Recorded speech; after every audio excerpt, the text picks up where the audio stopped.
Krishna channel में Krishna channel में आप सबका स्वागत है। आज हम फिजिक्स शुरू करने वाले हैं। फिजिक्स में ऑप्टिक्स चैप्टर ले लेंगे। तो ऑप्टिक्स चैप्टर में हम क्या सब पढ़ेंगे, तो ये है उसका मैं बना दिया हूँ। एक रिफ्लेक्शन ऑफ लाइट पढ़ेंगे, मतलब प्रकाश का परावर्तन। ये सब स्टेप बाय स्टेप होगा। और ये फिर दूसरे नंबर पे रिफ्रैक्शन ऑफ लाइट, प्रकाश का अपवर्तन पढ़ेंगे। फिर टोटल इंटरनल रिफ्लेक्शन, जिसको पूर्ण आंतरिक परावर्तन कहते हैं, वो पढ़ेंगे। फिर रेनबो के विषय में पढ़ेंगे, scattering of light, interference, diffraction, और उसके बाद नेचर ऑफ लाइट। इतना ऑप्टिक्स में हम कवर करने वाले हैं। तो अभी पहले शुरू करते हैं रिफ्लेक्शन ऑफ लाइट से।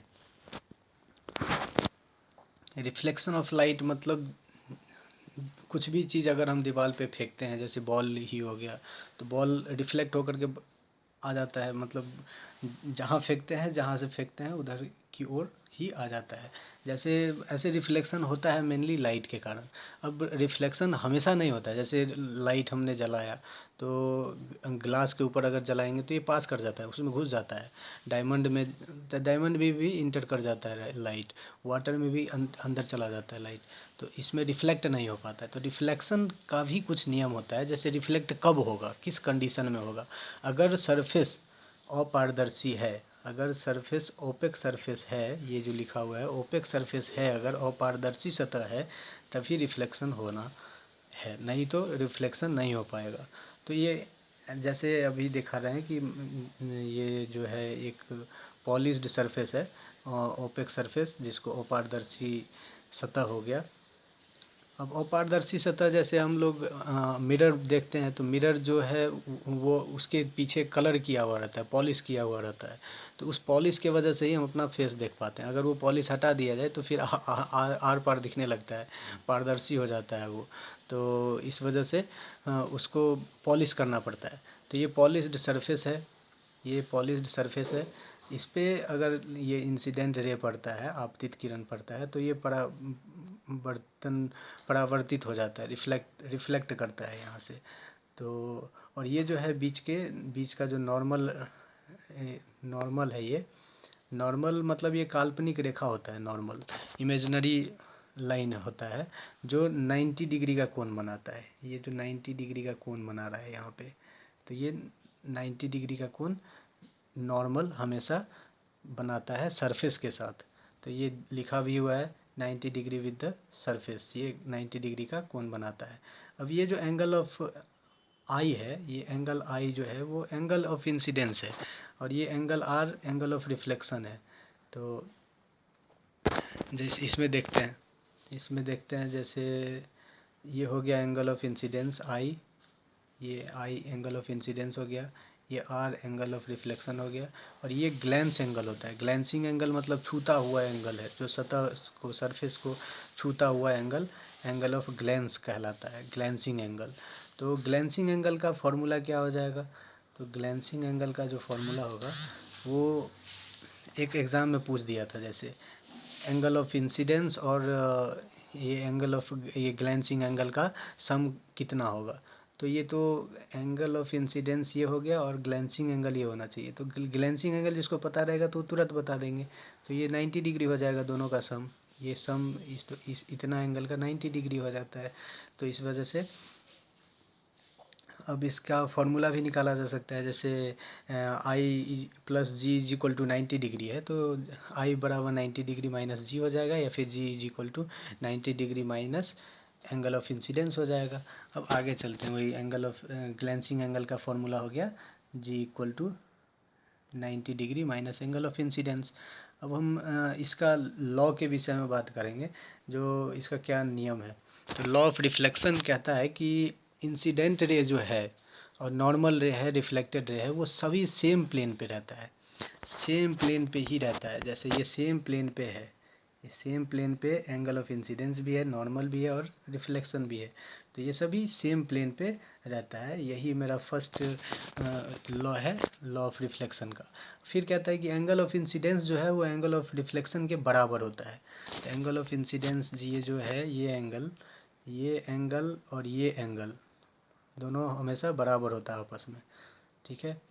तो अब फिर तीसरा इसके ऊपर क्वेश्चन हम करेंगे अब। जैसे क्वेश्चन इसके ऊपर है ये, if a ray of light, मतलब इंसिडेंट रे का जो इंसिडेंट रे और रिफ्लेक्टेड रे के बीच में का कोण निकालना है, बीच का कोण निकालना है, जबकि ये सतह से जो इंसिडेंट एंगल है उसका वैल्यू दिया हुआ है, मतलब ये वाली एंगल दिया हुआ है और ये वाली एंगल निकालना है। तो इसमें अब इसको निकालने के लिए, एक मिनट, अब इसको निकालने के लिए हम मेरे पास एक फार्मूला है जो एंगल ऑफ इंसिडेंस और ग्लेंसिंग एंगल का फार्मूला था। तो उसका वैल्यू होता है 90 डिग्री। तो अब यहाँ पे ग्लेंसिंग एंगल तो दिया हुआ है 30 डिग्री, ग्लेंसिंग एंगल 30 डिग्री है। तो यहाँ पे एंगल ऑफ इंसिडेंस 90 माइनस 30 करेंगे तो 60 डिग्री आ गया। और दोनों एंगल तो बराबर होता है, angle of incidence equal to angle of reflection. तो इस वजह से अगर एंगल ऑफ इंसिडेंस आ गया तो इस दोनों का कोण अगर हम निकालेंगे तो 60 + 60 120 डिग्री हो गया, क्योंकि angle of incidence is equal to angle of reflection, जो हमारा लॉ 2 कह रहा था, लॉ 2 से पता चला था। ठीक है, अब इसी पे बेस्ड दूसरा क्वेश्चन करेंगे। इसमें बताया गया है कि if reflected ray makes an angle 34 degree with the surface, मतलब ये भी रिफ्लेक्टेड रे से, मतलब इस साइड से, एक मिनट, इस साइड से जो है, ये जो इस साइड से है ना, ये एंगल दिया हुआ है, ये भी एंगल ग्लेंसिंग एंगल ही कहलाता है। ये ग्लेंसिंग एंगल और ये ग्लेंसिंग एंगल दोनों बराबर होता है। हाँ, तो एक मिनट में इसको ऊपर भी कहीं होगा, यहाँ पे लिखा हुआ है, ये जो एंगल ग्लेंसिंग एंगल है ये दोनों साइड बराबर होता है, ये ग्लेंसिंग एंगल, ये ग्लेंसिंग एंगल दोनों बराबर है, और एंगल ऑफ इंसिडेंस और एंगल ऑफ रिफ्लेक्शन दोनों बराबर है। ठीक है, तो अब फिर यहाँ पे क्वेश्चन पे चलते हैं। तो इसमें दिया गया है, if reflected ray makes an angle 34 degree with the surface, तो एंगल ऑफ इंसिडेंस निकालना है। तो इसमें रिफ्लेक्टेड रे का भी जो आई का फॉर्मूला होता था एंगल ऑफ इंसिडेंस का 90 डिग्री माइनस ग्लेंसिंग एंगल, वही रिफ्लेक्शन का भी फॉर्मूला हो जाएगा, एंगल ऑफ रिफ्लेक्शन हो जाएगा 90 डिग्री माइनस ये ग्लेंसिंग एंगल, ग्लेंसिंग एंगल 34 डिग्री दिया हुआ है, तो ये एंगल ऑफ रिफ्लेक्शन हो जाएगा 56 डिग्री। तो अगर 56 डिग्री आ गया तो हमको निकालना है एंगल ऑफ इंसिडेंस। तो हम तो जानते हैं कि angle of incidence angle of reflection के बराबर होता है, इसलिए जो रिफ्लेक्शन एंगल आया वही इंसिडेंस एंगल होगा। तो यही आंसर हो गया हमारा मेरा। और आगे फिर चलते हैं, ये देखते हैं कि नोट में ये दिखाया गया है कि ये जो है इंटरनल रिफ्लेक्शन और रिफ्लेक्टेड रे और इंसिडेंट रे, रिफ्लेक्टेड रे और इंसिडेंट रे सेम स्पीड होता है, क्योंकि वो जो ऐसे आते हैं ऐसे जाते हैं, तो सेम स्पीड से आते हैं और सेम स्पीड से जाते हैं, लेकिन दोनों का डायरेक्शन अलग है। इसलिए स्पीड तो सेम है, लेकिन इसका वेलोसिटी जो होगा वो अलग अलग होगा, डिफरेंट होगा। Same velocity, same velocity, different, same speed और डिफरेंट वेलोसिटी, सेम स्पीड होगा और डिफरेंट वेलोसिटी होगा। तो आगे हम देखते हैं कि जैसे ये एंगल ऑफ इंसिडेंस अगर नॉर्मल रे पे 90 डिग्री के एंगल पे सीधा अगर पास कराया जाए, सीधा पास कराएंगे तो क्या होगा, तो जिधर हम ये एंगल ऑफ इंसिडेंस जा रहा है, मतलब इंसिडेंट रे जा रहा है, उधर ही रिफ्लेक्टेड रे फिर रिफ्लेक्ट होके वापस आएगा। तो जैसे इंसिडेंट रे इधर आया तो रिफ्लेक्टेड रे भी इधर ही आएगा, लेकिन इसमें अब नॉर्मल जो था और इंसिडेंट रे दोनों के बीच में कितना एंगल बनता है, तो जीरो एंगल बनता है। तो इसलिए इंसिडेंट एंगल का तो वैल्यू जीरो आ जाएगा, क्योंकि इंसिडेंट एंगल क्या होता है, नॉर्मल और इंसिडेंट रे के बीच का एंगल होता है। तो नॉर्मल और इंसिडेंट रे के बीच का तो एंगल जीरो है, तो इसलिए इंसिडेंट रे भी जीरो हो जाएगा। तो वो डेविएशन होता ही नहीं है, वो विचलन होता ही नहीं है उसका। इसलिए 180 डिग्री माइनस 2i जो फार्मूला होता है डेविएशन का, आगे बताने वाले हैं। तो 180 माइनस 2i मतलब जीरो, एंगल ऑफ इंसिडेंस तो जीरो है, तो इस वजह से ये डेविएशन होगा ही नहीं उसका, और वो जिस लाइन पे आया है उसी लाइन पे रिफ्लेक्ट करेगा। तो इसलिए एंगल ऑफ डेविएशन सेम रह जाता है। और जैसे ग्रेजिंग इंसिडेंस देखते हैं, तो ग्रेजिंग इंसिडेंस में क्या होता है, तो अगर हम ये सरफेस है तो यहाँ से एकदम सटा हुआ अगर लाइट हम यहाँ से पास करवाते हैं, ये जो एकदम सटा हुआ लाइट पास करवाएंगे, ये पास किया हुआ है, तो उसमें क्या होगा, तो ये लाइट रिफ्लेक्ट ना हो करके ये सीधा चला जाता है, ये सीधा ही चला जाएगा। और ये नॉर्मल रे का एंगल है 90 डिग्री बनता है। तो अब हम देखेंगे कि नॉर्मल और रिफ्लेक्टेड, यहाँ पे नॉर्मल और इंसिडेंट रे ये हो गया, तो इसके बीच में कितना एंगल बनता है, तो ये तो 90 डिग्री ही बनता है, 90 डिग्री ही बनता है। तो अब इसका एंगल ऑफ डेविएशन का फार्मूला होता है 180 minus angle 2 into angle of incidence. तो अब आई तो मेरा 90 डिग्री निकला है, ये तो 90 डिग्री का कौन बना रहा है ना, एंगल ऑफ इंसिडेंस और नॉर्मल के बीच का एंगल ही, मतलब इंसिडेंट रे और नॉर्मल के बीच का angle he angle of incidence होता है। तो ये 90 डिग्री एंगल ऑफ इंसिडेंस का वैल्यू हो गया। तो इसका जो डेविएशन होता है वो जीरो डेविएशन होता है, जीरो डेविएशन, जिसके वजह से वो सीधा चला जाता है, इसका रिफ्लेक्ट होता ही नहीं है, थोड़ा भी विचलित होता ही नहीं है, विचलन होता ही नहीं है। और इसमें क्या होता है, तो 180 डिग्री हो जाता है, जिस लाइन पे है उसी लाइन पे वो रिफ्लेक्ट करता है। तो इस वजह से इसका यही कॉन्सेप्ट है। अब आगे चलते हैं। आगे जैसे एंगल ऑफ डेविएशन का जो मैं बात किया था, तो वो क्या होता है, तो जैसे रिफ्लेक्टेड रे ये हो गया, लेकिन इंसिडेंट रे को तो सीधा जाना चाहिए था, लेकिन वो रिफ्लेक्ट करके इधर चला जाता है। अगर ना रिफ्लेक्ट होता तब तो ये इस लाइन पे आता। तो ये कितना विचलन हुआ है इसका, कितना डेविएशन हुआ है इसका, और ये जो जितना डेविएशन हुआ है, तो उसी उसी को हम एंगल ऑफ डेविएशन कहते हैं, इसी को हम एंगल ऑफ डेविएशन कहते हैं। तब हम एक तो ये जानते हैं कि एंग कोई भी जैसे रहता है, मैं 1 मिनट थोड़ा नीचे कर लेता हूँ। और